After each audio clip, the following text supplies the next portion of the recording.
6월 한 달 제가 말씀의 주제를 준비하면서 기도하는 가운데에 키워드를 한번 골라봤는데요. 바로 6월 말씀의 주제는 하프타임입니다. 이제 운동 경기에서 이렇게 중간에 쉬는 시간 있죠. 하프타임이라고 이야기를 하는데 굉장히 하프타임은 중요한 의미를 가지는 것 같습니다. 이제 경기를 하고 있다가 지는 선수, 경기를 전반전까지 졌던 선수에게는 이 하프타임이 이제 승부를 뒤집을 수 있는 절치부심의 기회이기도 하고요. 그리고 경기를 리드하고 있는 선수에게는 이 하프타임이 이제 전열을 정비하고 이제 승부에 쐐기를 박을 수 있는 준비를 할 수 있는 그런 시간이죠. 제가 왜 이 하프타임이라는 주제를 6월에 잡았느냐면 여러분 뒤를 돌아보니 벌써 1년의 반이 지나가고 있습니다. 네, 벌써 6월이야? 생각이 들죠. 이번 한 달의 말씀을 나누면서 빠르게 쏜살같이 지나온 이 반년의 시간을 한번 되돌아보고 그리고 앞에 있는 이 남은 반년의 시간을 믿음의 눈으로 바라보면서 말씀 안에 약속되어 있는 하나님의 평안 안에 거하는 귀한 시간이 될 수 있기를 간절히 소망합니다. 혹시 이 가운데는 이 6월이라고 하는 시간의 코앞에 여러 감정들이 있으실 것 같은데 어떤 분들 가운데는 벌써 6개월이나 됐나? 어떤 시간에 쫓기는 마음이 있으시다면 오늘 이 시간을 통해서 시간의 주권을 하나님께 다시 맡겨드리실 수 있기를 주님의 이름으로 간절히 소망합니다. 또 빠른 세월의 흐름에 이미 결단했던 것들 다 흐지부지 됐고 다 물거품이 된 것 같은데 어떤 그런 내 마음의 체념과 포기의 마음이 내 마음을 엄습해 온다면 여러분 이 시간을 통해서 하나님의 시간표가 다시 끝나지 않았음을 발견할 수 있는 은혜가 있기를 간절히 소망합니다. 그 첫 번째 오늘 주제의 말씀으로 저는 신명기 말씀을 함께 나누려고 합니다. 여러분 구약 성경의 5번째 책이기도 한데요. 신명기를 제가 한자로 좀 찾아봤어요. 신명기. 이 신자가 귀신 신자가 아니라 거듭 반복할 신자입니다. 그리고 그 다음에 명자는 바로 계명, 명령을 뜻하는 명자이죠. 자, 그러니까 신명기를 풀어서 한자를 의미를 설명을 하면 거듭 반복하여 하나님의 계명과 명령을 기록한 책이 바로 신명기입니다. 여러 가지 생각을 하게 됩니다. 얼마나 말을 안 들었으면 거듭 반복하여. 이 신명기에 처음 출애굽기에서 모세가 받았던 첫 번째 율법 말고 그 다음에 두 번째 율법이 나오죠. 그만큼 이스라엘 백성들을 향해서 하나님이 말씀하시고 또 말씀하시는 하나님의 심경을 느끼게 됩니다. 저는 신명기를 전체를 볼 때마다 이 신명기를 한 문장으로 한번 요약하면 어떨까라는 생각을 했는데 신명기를 저 개인적으로 한 문장으로 요약한다면 저는 이렇게 요약할 수 있을 것 같아요. 한번 따라해 볼까요? 영적인 복습과 예습.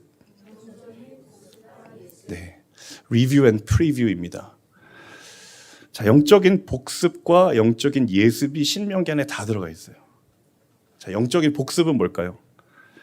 지난 출애굽 1세대의 역사로부터 시작해서 광야를 지나 이 가나안의 이제 문 앞에 있는 이 지난 역사들에 대한 영적인 리뷰, 복습의 의미가 그 메시지가 신명기에 담겨져 있어요. 그런 측면에서 복습의 의미가 있습니다. 그런데 또 한 가지는 예습의 의미가 있죠. 모세는 비록 가나안으로 들어가지 못하게 됐지만 모세가 출애굽 다음 세대들에게 이제 가나안에 들어가야 할 세대들에게 무엇을 이야기하냐면 너희가 가나안에 들어갔을 때에 그때 그 땅에서 하나님의 백성으로 어떻게 살아야 될지 미리 이야기를 해주는 측면에서 영적인 예습입니다. 자, 이미 출애굽 여정 속에서 이스라엘 백성들의 믿음과 신앙이 얼마나 연약했는지 얼마나 알맹이가 없었는지 우리가 주일 설교를 통해서 출애굽기도 듣고 있고 또 구약 성경을 보시면 아시겠지만 그들의 믿음이 얼마나 흔들리기 쉬운 믿음인지를 성경이 적나라하게 보여주고 있습니다. 그런데 굉장히 중요한 사실은 무엇인가 하면 지금 이 신명기의 말씀을 통해 하나님의 말씀을 듣는 이 이스라엘의 시점, 이 타이밍이 굉장히 중요하다는 거예요. 이 타이밍은 언제냐면 이제 광야를 다 지나서 가나안을 눈앞에 두고 있어요. 이제 들어가면 되는 겁니다. 자, 그럼 이 시점에서 지나온 시간의 영적인 후회의 전철을 밟을 것인가? 아니면 앞에 하나님이 예비하고 계시는 영적인 믿음의 자리로 나아갈 것인가? 굉장히 중요한 터닝 포인트에 있는 시점이 바로 이 신명기의 시점이라는 거죠. 바꿔 말하면 지나왔던 이 영적인 시간들을 잘 하나님 안에서 소화시키지 않으면 후회할 수밖에 없고, 앞으로 주어질 미래를 믿음으로 온전히 바라보지 않으면 또 다른 후회를 낳을 수도 있다는 것이죠. 그들의 마음을 하나님이 너무너무 잘 알고 계셨습니다. 뒤를 돌아봤을 때 후회할 것인가, 아니면 앞을 바라보았을 때 막막함과 그 예상치 못함 때문에 하나님 또 원망할 것인가, 또 다른 후회를 낳을 것인가, 이 길목에서 하나님께서 지나온 시간과 앞으로 나아갈 시간을 통해 정말 그들이 무엇을 되돌아보고 무엇을 바라보아야 될지를 신명기의 말씀을 통해서 알려주려고 하셨던 것이죠. 그 하나님의 마음을 모세도 너무너무 잘 알고 있었던 것입니다.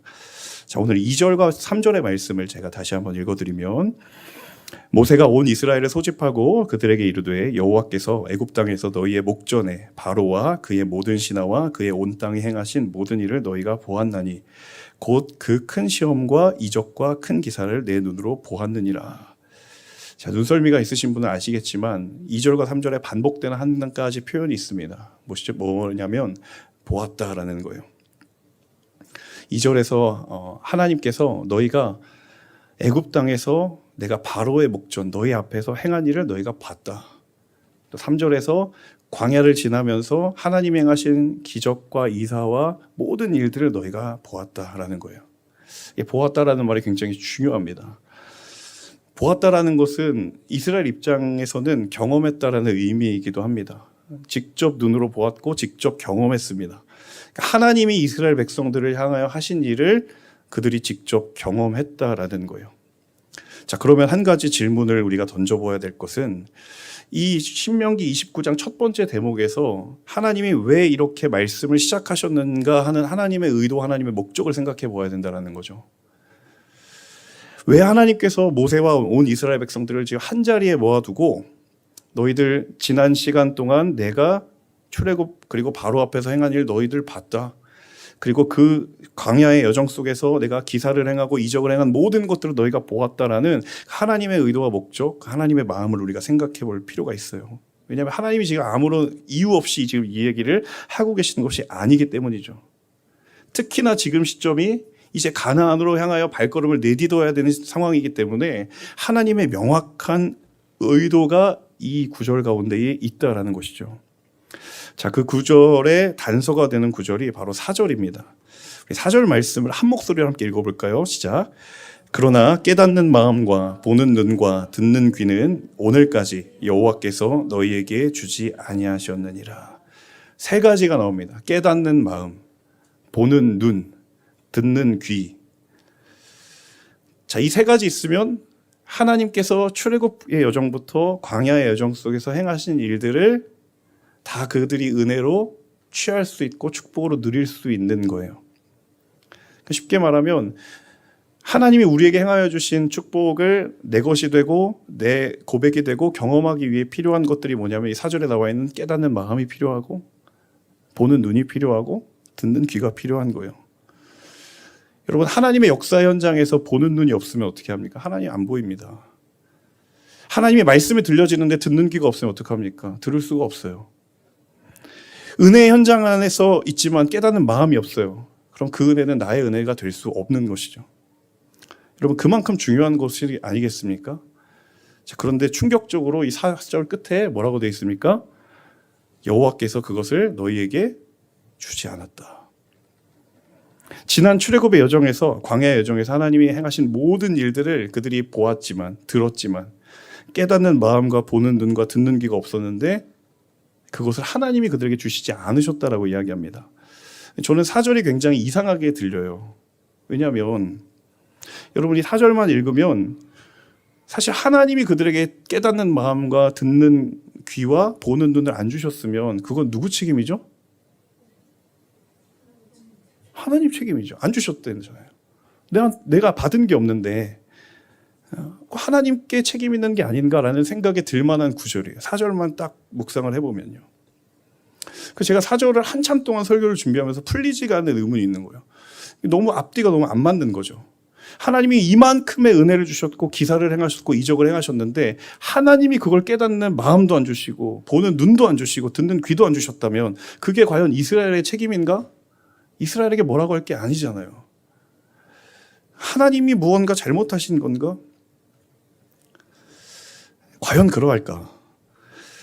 여러분, 출애굽에서 광야를 지나 가나안의 목전에 둔 여정 속에서 하나님이 이스라엘에게 베풀어 주신 은혜들을 한번 쭉 생각해 보면 여러분 결코 작지 않다는 것을 알 수 있습니다. 자, 그런데 만약에 이런 은혜의 사건을 경험하는 순간에도 하나님이 만약 그들에게 깨달은 마음도 안 주시고 듣는 귀도 안 주시고 보는 눈도 안 주셨다면 그 은혜가 아무런 그들에게 의미가 없지 않겠습니까? 자, 하나님이 과연 잘못하신 건가? 그런데 그 다음 장에 가면 하나님이 이렇게 말씀하시거든요. 신명기 30장 11절 14절인데요. 제가 읽어드리겠습니다. 내가 오늘 내게 명령한 이 명령은 내게 어려운 것도 아니요 먼 것도 아니다. 오직 그 말씀이 내게 매우 가까워서 내 입에 있으며 내 마음에 있은즉 내가 이를 행할 수 있느니라. 더 이상한 거예요. 어려운 것이 아니다. 먼 것이 아니다. 14절 끝에 할 수 있다. 저만 좀 이상한 거죠. 네. 깨닫는 마음도 안 주시고 듣는 귀도 안 주시고 보는 눈도 안 주셨는데 한 장 넘어가면 하나님이 뭐라고 하시냐면 할 수 있어. 어려운 게 아니야. 먼 것이 아니야.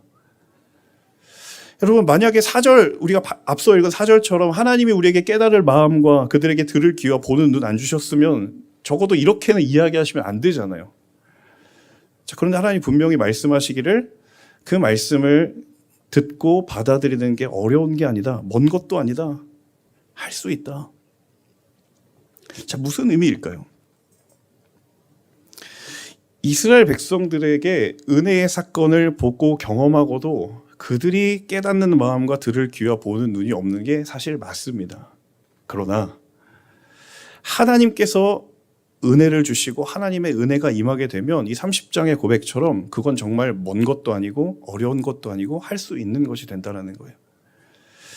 여러분, 내 힘으로 그걸 받아들이고 이해하고 생각하려고 하다 보면 반드시 우리는 4절의 고백처럼 나에게 깨닫는 마음이 없고 듣는 귀가 없고 보는 눈이 없음을 직면하게 되어 있습니다.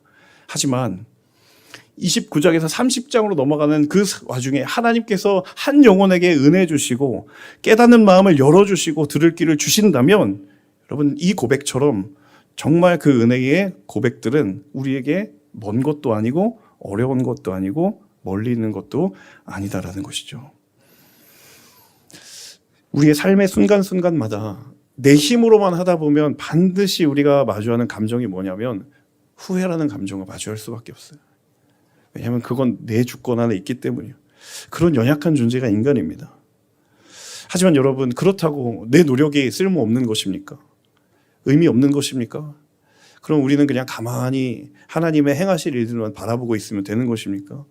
그것도 그렇지 않습니다. 우리의 땀과 수고는 늘 하나님 앞에서 값진 것이고 하나님이 귀히 받으시는 것입니다. 그런데 중요한 것은 바로 거기에 하나님의 도우심과 하나님의 은혜를 구할 때 그때 나의 수고와 나의 땀이 그 열매가 헛되지 않게 될 줄로 믿습니다. 여러분, 그래서 우리의 믿음의 여정에서 꼭 기억하셔야 될 것은 무엇이냐면 하나님은 언제나 하나님의 최고의 것과 그리고 우리의 최선의 하나님을 향하여 드리는 것이 언제나 합력하여 선을 이루기를 원하신다는 거예요. 하나님의 최고의 것을 향하여 우리에게 최선의 것을 드릴 때 그것이 언제나 합력하여 선을 이루게 되는 역사들이 성경의 역사라는 거죠. 여러분, 사도 바울이 하나님의 최고의 것만을 경험했습니까? 아니면 그의 최선을 하나님께 드렸습니까? 둘 다 했습니다. 그가 할 수 있는 모든 것을 다 드렸습니다. 언제나 그 합력하여 선을 이루는 현장에서 놀라운 복음의 역사가 일어났죠. 모세가 아무리 자기가 저는 귀가 어둡고 말일 주변이 없다라고 이야기했지만 그가 할 수 있는 최선의 것을 하나님께 드렸습니다. 그랬더니 하나님의 최고의 것과 합력하여 선을 이루셨다는 것이죠. 여러분이 4절에 하나님이 우리에게 깨닫는 마음을 안 주시고 듣는 귀를 안 주시고 보는 눈을 안 주셨다는 건 정말 안 주셨다는 말이 아니라 그 나의 힘과 나의 의지만으로 내 것을 소화하려고 했었던 그 이스라엘 백성들의 완고한 마음에 하나님의 은혜가 부어지면 그 하나님의 말씀이 더 이상 이제는 멀리 있는 것도 아니고 어려운 것도 아니고 할 수 없는 것이 아니라는 것이죠. 사랑하는 성도 여러분, 우리 모두의 믿음의 자리에서 우리가 주님 앞에 할 수 있는 바를 최선을 다하십시오. 그 영적인 걸음을 멈추지 마십시오. 하지만 그것이 전부가 아님을 꼭 기억하실 수 있는 믿음의 지혜가 우리 가운데 있기를 원합니다. 그 우리의 최선의 수고에 겸손히 하나님의 은혜를 구하십시오. 하나님이 그 우리의 수고에 영적인 매듭을 지어주셔야 합니다. 하나님이 우리가 쓰고 내려가는 문장에 마침표를 하나님이 찍어주셔야 합니다. 내가 찍을 수 없는 거예요. 여러분, 그때에 놀랍도록 합력하여 선을 이루시는 하나님의 놀라운 은혜를 경험하게 되시는 저와 여러분 모두가 되시기를 주님의 이름으로 간절히 소망합니다. 자, 이어지는 5절과 6절을 제가 읽어드리면요. 주께서 40년 동안 너희를 광야에서 인도하셨거니와 너희 몸에 옷이 낡아지지 아니하였고 너의 발이 신이 헤어지지 아니하였으며 너희에게 떡도 먹지 못하며 포도주나 독주를 마시지 못하게 하셨음은 주는 너희 하나님 여호와신 줄을 알게 하려 하심이니라. 자, 이 구절에서 모세가 두 가지를 좀 짚으면서 이야기를 합니다. 첫 번째는 이제 5절에 나와 있는 것처럼 지난 시간 좀 되돌아봐라. 5절을 한마디로 정리하면 지난 시간을 되돌아보라는 거예요.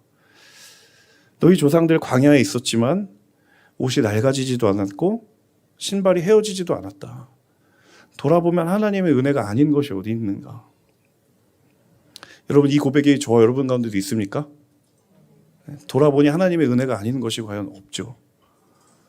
그때는 내가 광야를 지나는 것 같았지만 지나고 보니 내 옷이 상하지 않았고 내 신발이 헤어지지 않았던 하나님이 거기에 계셨고 하나님의 발자국이 선명하게 있었다는 것을 우리가 고백하지 않을 수가 없는 것이죠.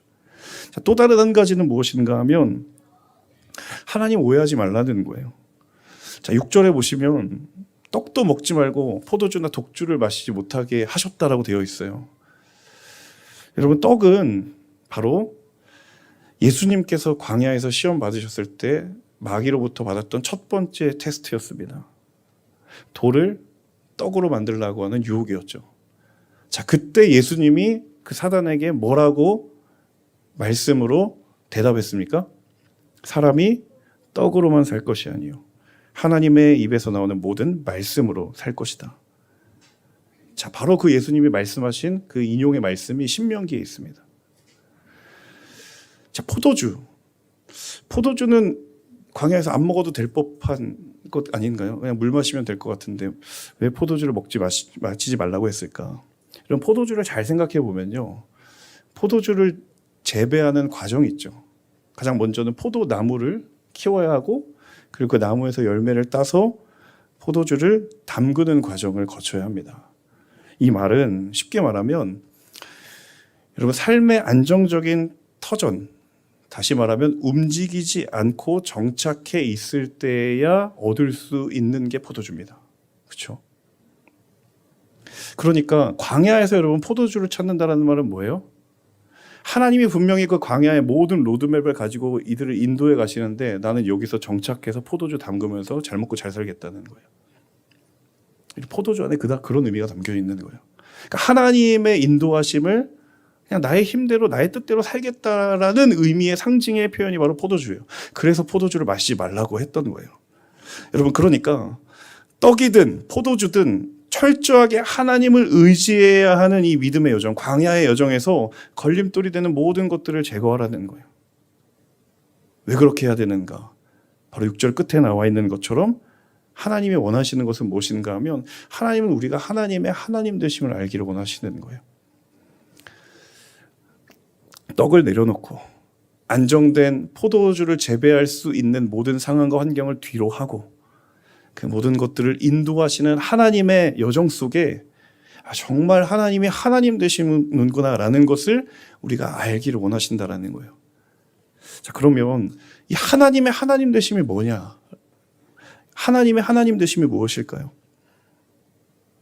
적어도 출애굽의 여정 속에서 이 하나님의 하나님 되심은 하나님만이 우리의 유일한 인도자가 되시고 하나님만이 우리의 유일한 소망이 되시고 광야에서도 하나님은 우리를 끝없이 신실하게 인도하시는 하나님이시라는 것을 인정하게 되는 것, 그게 바로 하나님의 하나님 되심을 우리가 알게 된다라는 거예요.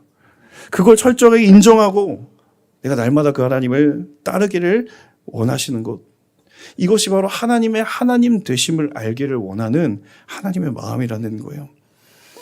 사랑하는 성도 여러분, 이 말씀은 구약의 이스라엘 백성뿐만 아니라 오늘 이 말씀 앞에선 저와 여러분의 삶을 통하여 하나님의 하나님 되심이 선포되기를 원하시는 하나님의 마음이 있는 줄로 믿습니다. 1년의 절반이라고 하는 시간이 훌쩍 지나갔습니다.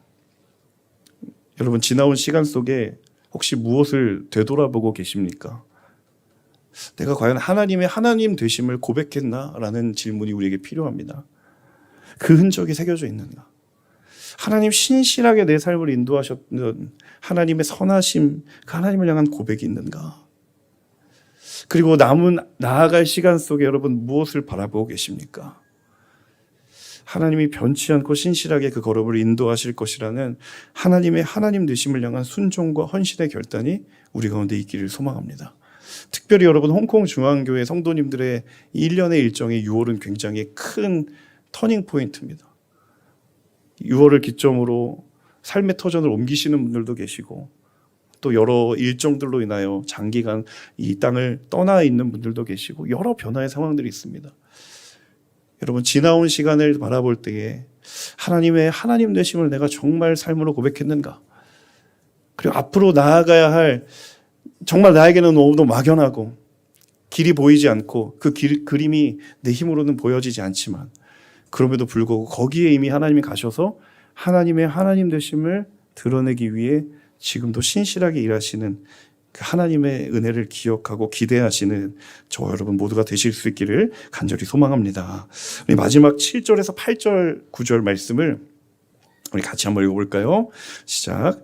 너희가 이곳에 올 때에 헤스본 왕 시온과 바산 왕 옥이 우리와 싸우러 나왔으므로 우리가 그들을 치고 그 땅을 차지하여 르우벤과 갓과 므낫세 반 지파에게 기업으로 주었나니 그런즉 너희는 이 언약에 너희가 하는 모든 일이 형통하리라. 가나안을 향하여 가는 여정 속에 이스라엘 백성들이 만났던 이방 민족들, 하지만 하나님이 그것을 승리로 이끄셨다. 그리고 약속하신 땅을 차지하게 하셨다라고 모세가 이야기합니다. 자, 그러므로 하나님께서 그들에게 요구하신 것이 무엇인가 하면 9절에 나와 있는 언약의 말씀을 지켜 행하라. 자, 그리하면 너희가 하는 모든 일이 형통하리라. 여러분, 이 9절의 말씀을 가만히 묵상해 보면 마치 하나님이 조건을 달고 있는 것 같아요. 너 형통하기를 원하니? 뒤에서부터 한번 읽어보세요. 그러면 어떻게 해야 돼요, 우리가? 네, 불편하더라도 읽어주세요. 받아들이기 쉽지 않으시더라도. 말씀을 지켜 행하여야 합니다. 여러분, 하나님이 과연 이렇게 조건을 달고 계실까? 지금까지 여러분, 이 이스라엘 백성들의 광야의 역사를 한번 좀 생각해 보았으면 좋겠습니다. 출애굽부터 광야와 그리고 가나안에 이르기까지.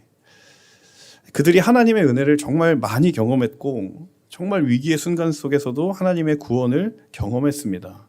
형통했습니다. 이 9절의 표현처럼. 자, 그런데 그 지나온 시간 동안 여러분, 이스라엘 백성들이 이 9절의 조건적 뉘앙스에 있는 말씀을 지켜 잘 행해 왔습니까? 아니요, 그렇지 않았어요. 하나님이 마치 형통의 조건처럼 말씀하시는 말씀을 지키고 행하는 모습이 그들에게 잘 없었습니다. 그런데 그럼에도 불구하고 그들에게 은혜가 주어졌고 그들은 여기까지 왔습니다. 무슨 이야기인가 하면 하나님의 은혜는 말씀에 순종하라는 명령에 앞서서 이미 먼저 그들에게 이루어져 있고 주어져 있었다는 거예요. 잘 한번 생각해 보세요.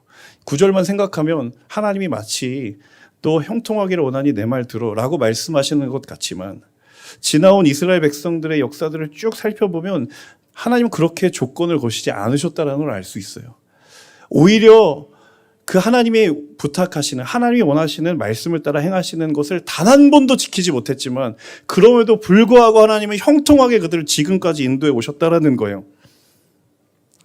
여러분, 이러면 투자의 관점에서 어떻습니까? 이거 완전 손해입니다. 리스크입니다. 이거 완전 손절해야 되는 거거든요. 하나님 입장에서는 손해입니다. 하지만 그럼에도 불구하고 하나님은 명령을 하시기에 앞서서 먼저 하나님의 은혜를 그들에게 마음껏 주셨어요. 무조건적으로 주셨어요. 자, 그런 그 믿음의 걸음의 끝에 그들이 잠시 하나님 앞에 서서 듣는 얘기가 뭐냐면 너희 형통하고 싶니? 그럼 내 말씀을 따라. 그 말 한마디 들었다고 백성들이 우리 너무 힘든데 쉽지 않은데 이렇게 만약 반응한다면 여러분 하나님이 깐깐하신 분이신 겁니까? 아니면 백성들이 잘못된 겁니까? 우리가 순종이라는 것을 생각할 때마다 이런 사고방식으로 이 말씀을 바라볼 때가 너무 많다라는 거예요. 내가 순종해야 형통할 수 있겠구나. 그러니까 힘들어도 순종해야지라고 하지만 여러분 성경은 어디에도 그런 조건을 내달지 않으셨어요. 만약 예수 그리스도께서 십자가를 지실 때 내 말 잘 들으면 내가 십자가 올라갈게 라고 하지 않으셨어요. 먼저 무조건적으로 그 십자가의 은혜를 허락하셨고 그 은혜가 차고 넘쳐서 우리에게 흘러와서 그 은혜가 나에게 너무도 감격적이고 그 은혜가 너무도 커서 주님 이제 그럼 내가 어떻게 살아야 할까요? 순종은 그런 거예요. 은혜를 받기 위한 조건으로서의 요소가 아니라 하나님의 내게 주신 은혜가 너무 커서 내가 주님께 드릴 수밖에 없는 반응이 순종이라는 거예요. 여러분 우리가 순종의 개념을 다시 이해해야 합니다. 성경이 말하는 순종의 의미는 무엇인가 하면 여러분 순종은 은혜를 위한 조건이 아니에요. 그 은혜를 경험한 자들이 하나님께 드리는 반응일 뿐이에요. 고백일 뿐이에요. 삶일 뿐이에요. 하지만 우리 어떻습니까? 은혜를 받아야긴 받아야 되겠지만 순종 너무 어려운 거예요. 힘들고 시험에 들고 죽겠고 근데 떠나면 안 될 것 같고 막 머리가 미치겠는 거예요.